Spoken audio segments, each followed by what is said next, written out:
kind of controversial. Some people saying it's true, some people saying it's not true.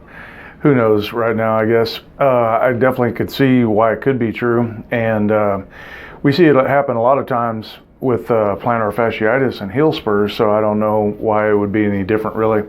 But the article that came out talked about, especially, younger people, since they're always on their phone, they're always looking down like this all the time. What that's doing is creating a lot more stress on the back of your neck. And it's actually starting to create, they were calling it a horn. It's really almost like a bone spur. But I was just going to show you kind of a couple x-rays. Hopefully this shows up good enough. But like, this is a normal x-ray right here. And you can see on the back of the skull, that's nice and rounded. There's no points or anything like that. You actually have a spot back here where a lot of the muscles attach, called the external occipital protuberance. It's a mouthful, but the EOP is what a lot of times we just call it to make it easy.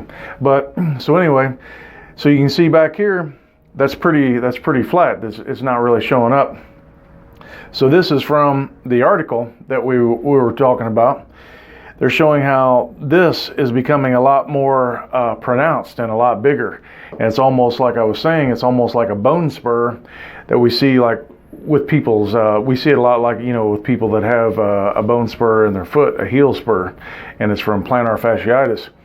And so basically what happens in your foot is that plantar fascia gets too tight and it keeps pulling on that area. And so it makes this bone get bigger. Actually, I don't see why up in your head it would be that much different. Like I said, it's still, some people are saying it's true, some people are saying it's not true.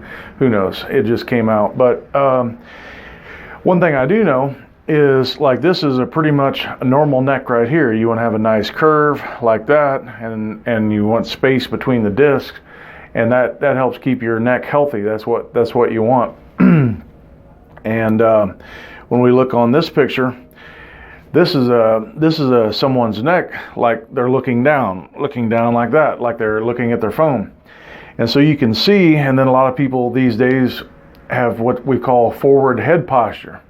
And so each millimeter that goes in front of where it should, you're creating a lot more stress and shear force on your joints in your neck, which creates a lot more degeneration. The discs start going bad, create pain, numbness, tingling down your arms, all those types of symptoms. But you can tell this is how the neck should look with this curve. And this is what it looks like if you were like, look, this is what it looks like when you're looking down at your phone. And so you can tell, and then these muscles right here, when you're looking down, they get a lot more tight and they're pulling up here on the back of your skull. So I think that's a very real possibility.